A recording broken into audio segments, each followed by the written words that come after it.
Assalamualaikum warahmatullahi wabarakatuh. Ketemu lagi bersama Lain Sinema. Kali ini Mimin akan meringkas sebuah film action. Film ini menceritakan tentang dua orang pria yang menjalani pekerjaan sebagai penagih hutang para gangster. Baiklah guys, jangan berlama lagi. Siapkan kopi, gorengan, cemilan, dan kuatkan ikat pinggang. Cikidot. Cerita diawali oleh tiga orang pria, dua diantaranya orang Amerika dan seorang lagi orang Mandarin. Sepertinya mereka ingin mendatangi sebuah rumah seseorang.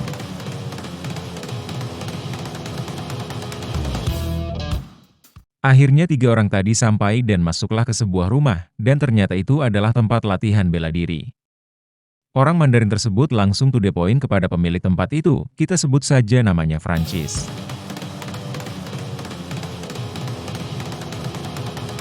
Ternyata tiga orang itu adalah orang suruhan dari pemilik asli gedung tersebut untuk menagih tunggakan sewa yang sudah lama tidak dibayar oleh Francis. Namun tagihan itu seperti tidak masuk ke akal dan sangat besar sekali, seperti ingin memeras saja.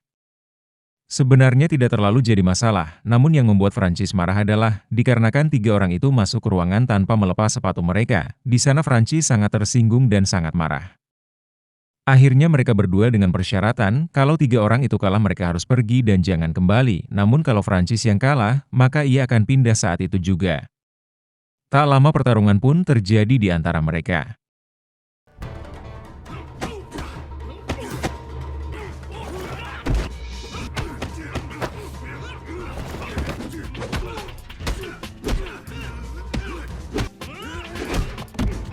Dengan mudahnya Francis menghajar cecunguk-cecunguk tersebut.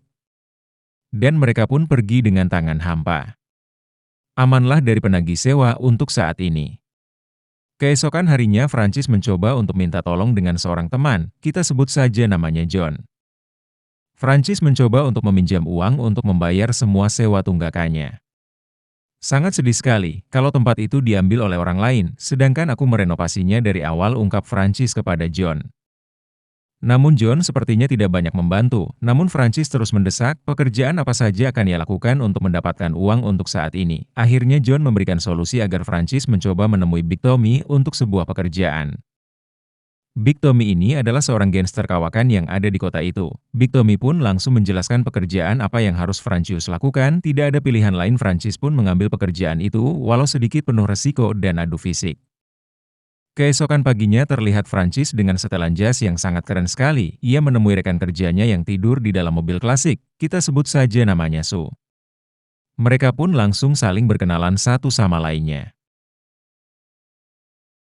Setelah berkenalan, Sue menanyakan list orang yang mau didatangi untuk diagih hutang nih. Sambil jalan Sue pun menanyakan, apakah engkau sudah pernah menjalani pekerjaan seperti ini? Baru kali ini, jawab Francis. Tidak lama kemudian mereka sampailah ke lokasi.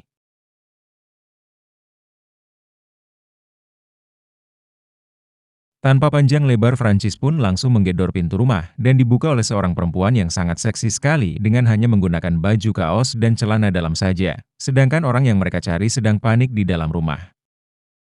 Su pun menanyakan apakah ada yang bernama David di dalam rumah?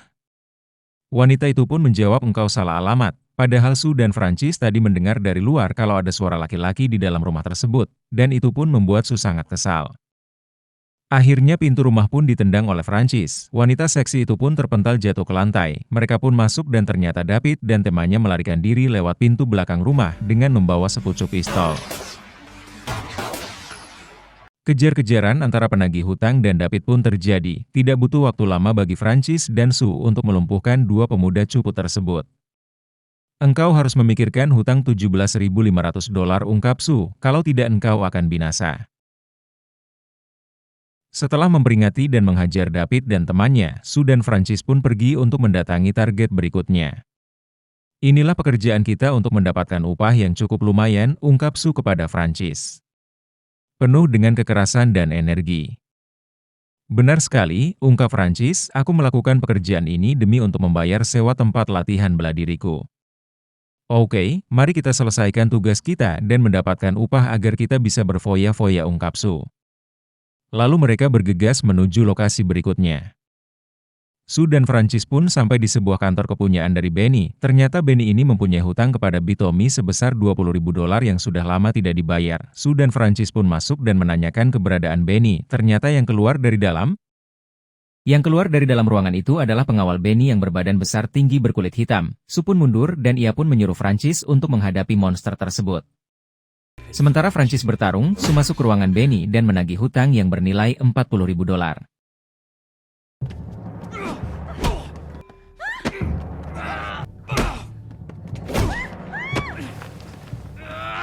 Benny pun menawarkan kesepakatan kepada Su dan Francis, ia akan menggandakan beberapa kali lipat upah yang dibayarkan kepada mereka. Cukup mereka bilang saja kalau mereka tidak bisa menemui Benny. Namun Su dan Francis pun tidak menghiraukan tawaran si Benny. Malahan Benny tambah dikasih pelajaran oleh mereka.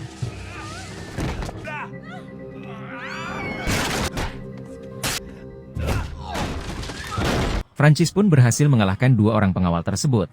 Akhirnya pengawal itu pun pergi, tinggallah Benny seorang. Cepat lunasi hutangmu kepada Big Tommy, atau kami akan kembali dengan sangat mengerikan dari ini, ungkap Francis dan Su. Setelan baju Francis pun koyak atas perkelahian tadi, ia pun terus mengeluh dan bergumam kepada Su tentang pekerjaan ini, apakah kita harus melakukan kekerasan seperti ini untuk mengaih hutang, ungkap Francis. Ya sudahlah jalani saja, ungkap Su. Sekarang aku lapar, mari kita cari makanan terlebih dahulu. Setelah menyantap makanan, Su bertanya siapa lagi hari ini yang akan kita datangi? Kemudian mereka bergegas menuju ke rumah seorang kaya yang ada di sudut kota, kita sebut saja namanya Bobby. Sesampainya di sana Su dan Francis disambut oleh pengawal Bobby. Terlihat menghalangi, Francis pun langsung menghajar pengawal tersebut.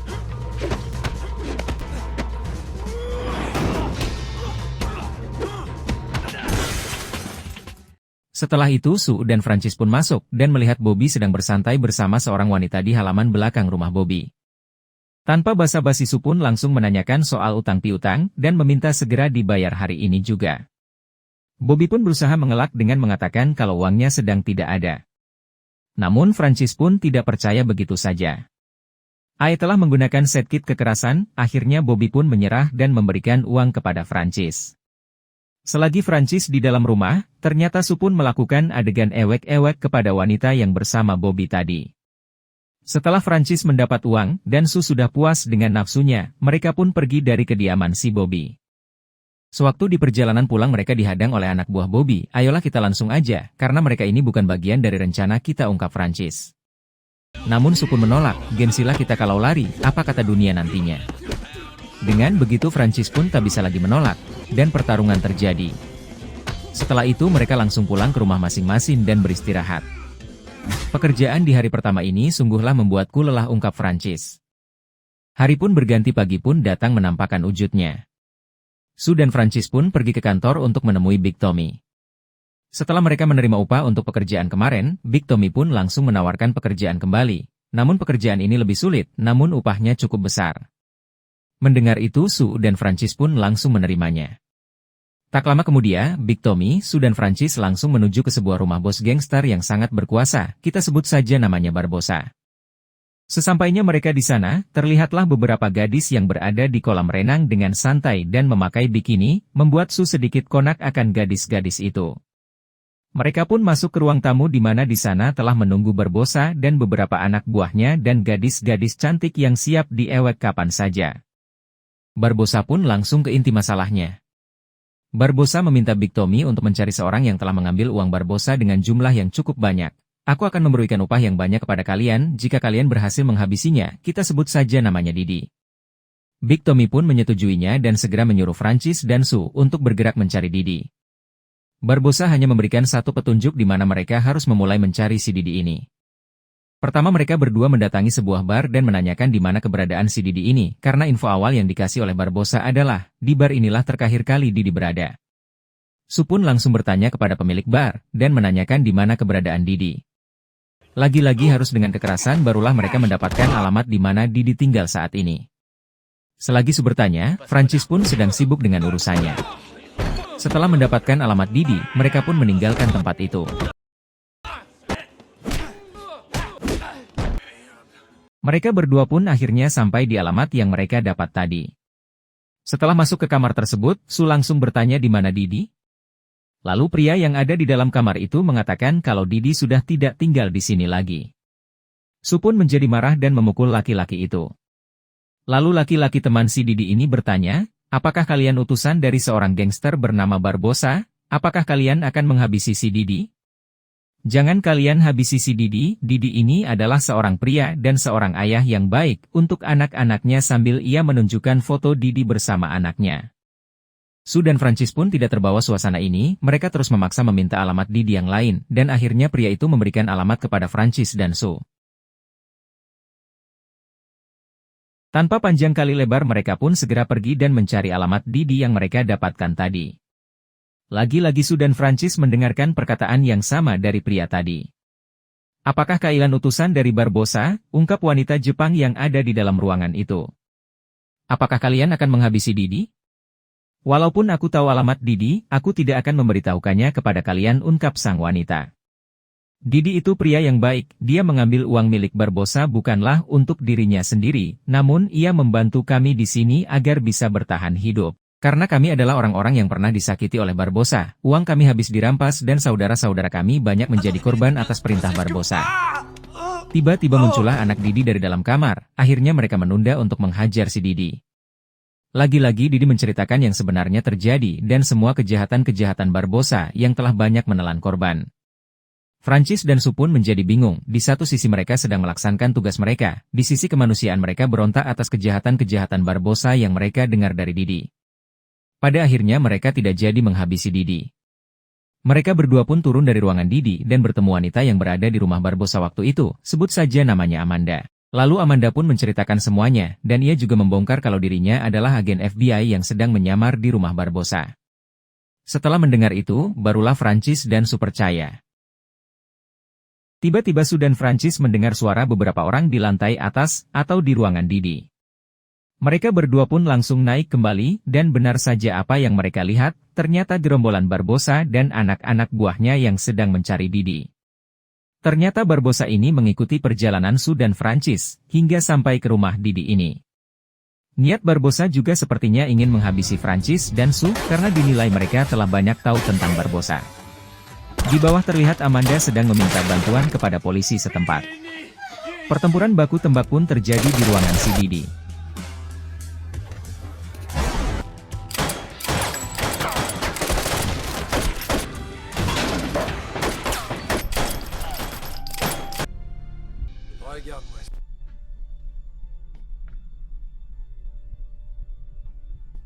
Akhirnya Barbossa dan anak buahnya habis semua dihajar oleh Sue dan Francis.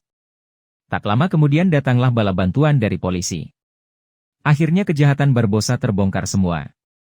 Sedang di sisi lain Didi dan anaknya selamat dan mendapatkan pengamanan penuh dari polisi. Oke guys, sekian dulu ringkasan film yang berjudul Bad Boy kali ini. Semoga bisa memberikan sedikit hiburan. Sampai ketemu lagi di ringkasan film berikutnya. Wassalamualaikum warahmatullahi wabarakatuh.